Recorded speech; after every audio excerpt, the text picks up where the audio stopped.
नमस्कार, आप सभी का स्वागत है विंध्य भारत में। मैं आपके साथ साक्षी गुप्ता। आइए बढ़ते हैं खबरों की ओर।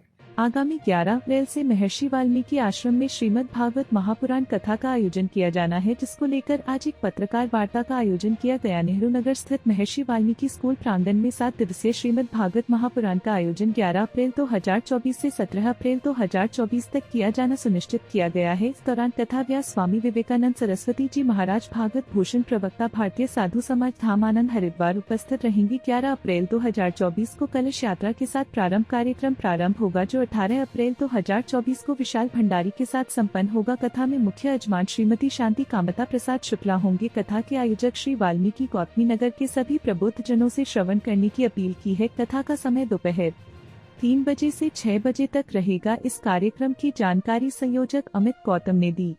पूरी जानकारी के लिए आपके लिए चलते हैं पत्रकार वार्ता में। हमारे गुरुदेव डॉक्टर स्वामी श्यामदास जी ने वाल्मीकि आश्रम इसका नामकरण किया था।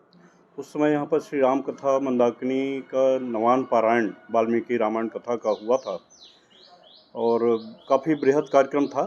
और उसके पश्चात महाराज जी ने हमारे संकल्प को पूरा करने के लिए कि जब भी वो प्रयागराज में होते थे माघ मेले में कल्पवास के समय, तो पहला कार्यक्रम लौटने के समय फिर वो ये वाल्मीकि आश्रम में उनका हुआ करता था।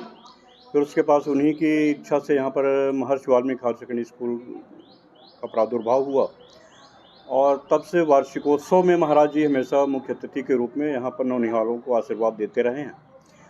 फिर उसके बाद अभी हमने संकल्प लिया कि उसमें हमने अपने माता पिता को यहाँ पर वाल्मीकि कथा का श्रवण कराया था महाराज जी के द्वारा।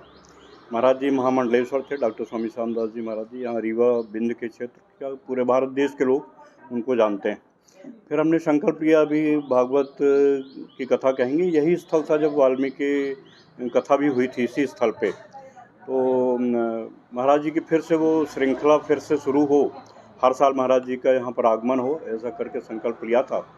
पर कोविड ने जैसा कई महापुरुषों को लीला है, उसी में हमारे महाराज जी का भी स्वर्गारोहण हुआ और उसके पश्चात फिर 1 वर्ष पश्चात अभी फिर से हम लोगों ने उस संकल्प को पूरा करने के लिए हमारे बीच में स्वामी विवेकानंद सरस्वती जी महाराज जी हैं, जो हरिद्वार से पधारे हैं।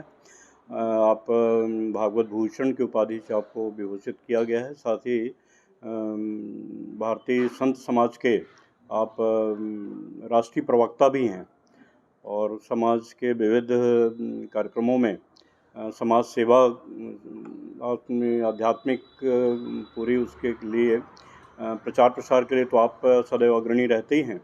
साथ ही साथ महाराज श्री सामाजिक कार्यों में भी उत्तराखंड और देश के विभिन्न क्षेत्रों में आपकी कथाएं होती रहती हैं और विविध कार्यक्रम आपके द्वारा संचालित होते हैं समाज उपयोगी। तो हम लोगों ने संकल्प लिया था कि चूँकि महाराज जी के ही शिष्य हैं आप, जब महाराज जी की यहाँ नवान पारायण कथा हुई थी वाल्मीकि की, उस समय प्रवक्ता के रूप में निश्चित रूप से महाराज जी थे, डॉक्टर स्वामी श्यामदास जी महाराज जी, लेकिन सह प्रवक्ता के रूप में आप भी उस समय यहाँ पर उपस्थित थे। तब उसमें आपका बाल्यकाल था, लेकिन अब चूँकि महाराज जी नहीं हैं तो उनके स्थान पर स्वामी जी यहाँ पर कथा का पूरा लाभ हम लोग को देंगे। हमारा महर्षि परिवार ही नहीं, पूरा हमारा बिंद क्षेत्र के लोग इस कथा में उपस्थित होंगे। महाराज जी के चौंथर से लेकर इलाहाबाद, सीधी, सतना, कई जगह के शिष्य को सूचना प्राप्त हो चुकी है। वो सभी लोग यहाँ पर कथा श्रवण के लिए, कई लोग तो बाहर से आके सीधी जैसे क्षेत्रों से लोग यहाँ पर आकर 7 दिन रुक कर यहाँ कथा श्रवण का लाभ यहाँ पर लेंगे। कब से कब तक शुरू होगा? कथा का जो समय रहेगा वैसे तो कथा पूरे सुबह 7 बजे से लेकर और शाम को 7 बजे तक इसका पूरा पारायण होगा। डॉक्टर आशुतोष शास्त्री जी यहाँ पर उपस्थित हो रहे हैं, वो कथा का पूरा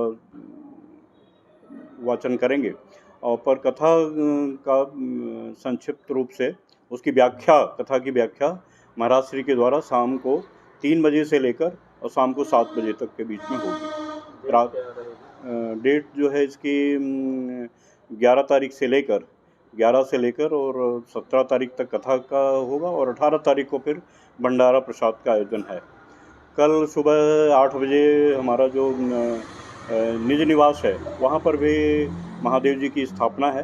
तो उस महादेव जी के मंदिर से लेकर यहाँ पर तक 1 किलोमीटर की हमारी ये होगी यात्रा, कलश यात्रा। उसी से कार्यक्रम की शुरुआत होगी। विविध और कार्यक्रम होंगे जिसमें भजन वगैरह हैं। इंदौर से टीम आ रही भजन के लिए, स्वयं वो भजन का यहाँ पर वो करेंगे। तो इस तरह से हमारी संस्था की पूरी महाराज जी के द्वारा ही, डॉक्टर स्वामी श्यामदास जी और स्वामी विवेकानंद जी के आशीर्वाद से ही यह संस्था निश्चित रूप से वह अपनी उद्देश्य को पूरा करते हुए, महाराज जी की जो इच्छा थी यहाँ पर बच्चों का पठन पाठन और ये सारी और आध्यात्मिक गतिविधियाँ, सामाजिक गतिविधियाँ हो, उसको पूरा करने के लिए हमारा महर्षि परिवार एक कृत संकल्पित है। मैं आगे की जानकारी लिया और मेरी बहुत दिनों से इच्छा है, मैं व्यक्तिगत रूप से आपसे कहना चाहूँगा कि मैं चूँकि शासकीय सेवा में था, तो शासकीय सेवाओं में के इर्द गिर्द ही हमारी पहले दिनचर्या हुआ करती थी।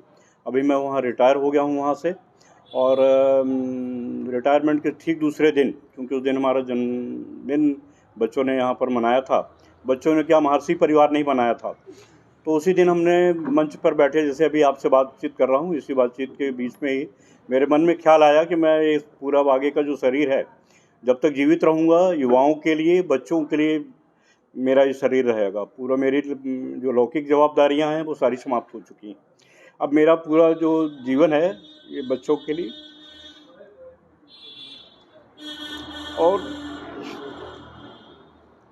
समाज के लिए रहेगा। उसी बीच में हमने घोषणा की थी कि मैं अपना इस जो लौकिक शरीर है, पार्थिव शरीर, इसको मैं मेडिकल कॉलेज को बच्चों को पढ़ने के लिए ही हमने इसको डोनेट कर दिया। इसकी भी घोषणा हमने उस दिन की थी। और युवाओं के बीच में, जैसा भी हम लोग की व्यक्तिगत चर्चा हो रही थी, कि युवाओं के बीच में अब रहकर और नौनिहालों के बीच में रहकर सारा जीवन व्यतीत करने की इच्छा है।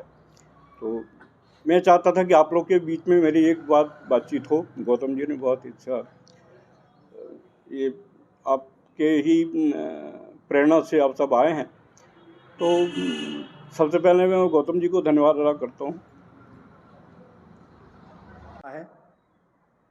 के साथ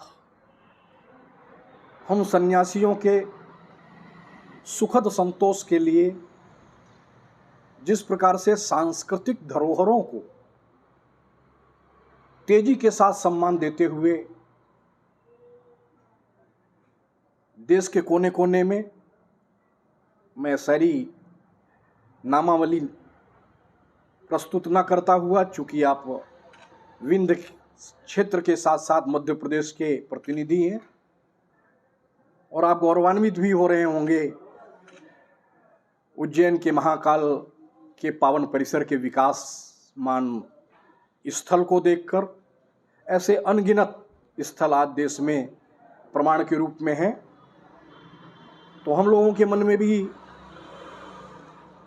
जब से संन्यास लिया है तब से, और सन्यासियों का ये संकल्प ही रहा है कि जहां हम भी ठीक से जिएं और जिस ठीक से जीने की कला को सीखें उसे समाज में भी न केवल वितरित करें, बल्कि आप जैसे युवाओं के कंधे से कंधा मिलाकर एक तरफ आप अपने सामाजिक दायित्वों के साथ देश को आगे बढ़ाने में अपनी कलम के साथ जैसे आप सशक्त सहयोग समाज को देते हैं, हम लोग अपनी वाणी के द्वारा,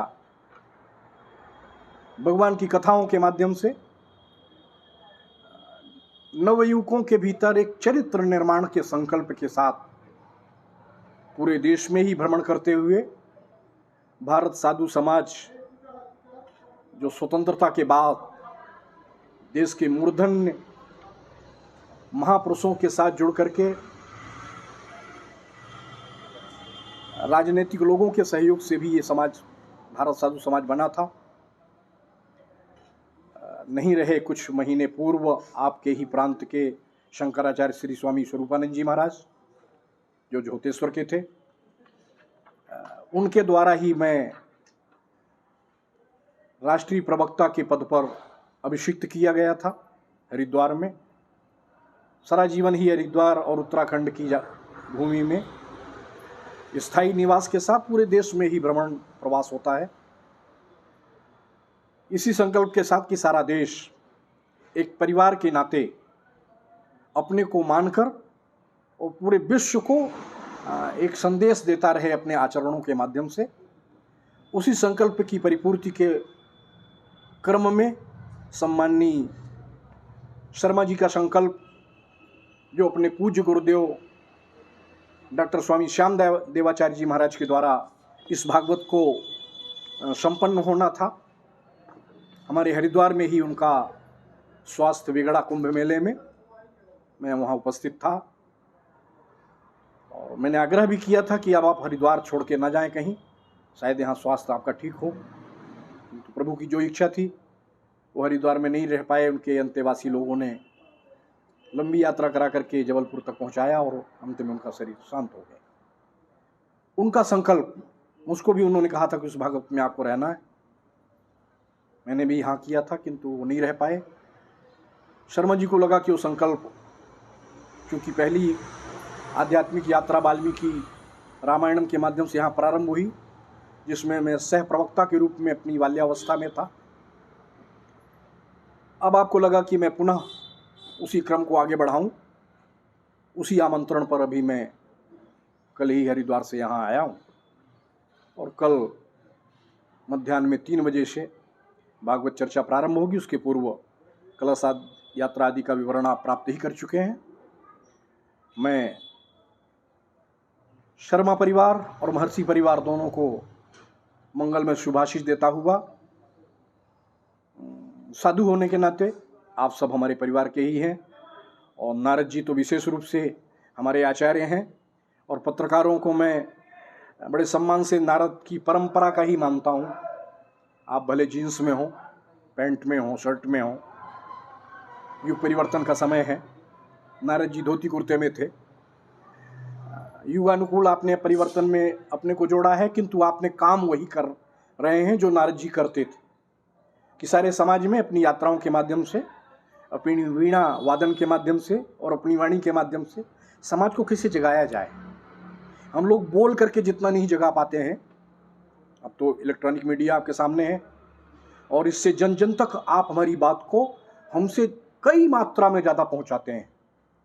इसी आशा के साथ कि आप पत्रकार नहीं हैं और आप हमारे पूर्वाचार्य श्री नारद जी के प्रतिनिधि हैं, तो आप हमसे जितनी अपेक्षा कितनी रखते हैं मैं नहीं जानता हूं। जितनी भी रखते होंगे उसको पूरी करने का सदैव संकल्प रहता है, किंतु आज मैं आपके कंधे में एक नई सूचना के साथ कि आप भी इस भेष में संत ही हैं, क्योंकि नारद जी के प्रतिनिधि हैं, तो हमारी बात को अपने अपने घरों से ही तक नहीं सारे समाज में पहुंचाएंगे। इस आशा के साथ मैं आज आपके बीच में हूं। लगातार 17 तारीख तक आपके बीच में रहूंगा। आपको जब भी अवसर मिले आप मंच के माध्यम से मेरी आवाज़ को, जो भागवत की कथा के माध्यम से समाज में जानी चाहिए, जाए, इसकी अपेक्षा रखता हुआ आप सबके भी जीवन के मंगल कामना करता हुआ वाणी को विराम दे रहा हूँ। इस अवसर को आमंत्रित करते हुए कि आप में से भी जो प्रश्न लेकर, जो अपेक्षा लेकर एक साधु के साथ होती है, आप हमसे साझा कर सकते हैं और मैं बड़े सम्मानपूर्वक, बिना किसी आग्रह के, बिना किसी लाग लपेट के, और चाहेंगे कि हमारा और आपका ये संवाद समाज के लिए मार्गदर्शक बन सके। इसके लिए पहले आपने मुझे आमंत्रित किया, अब मैं आपको आमंत्रित करता हूं कि आप अपने प्रश्नों के माध्यम से हमारे साथ जुड़कर और इस बात को आगे बढ़ाएं।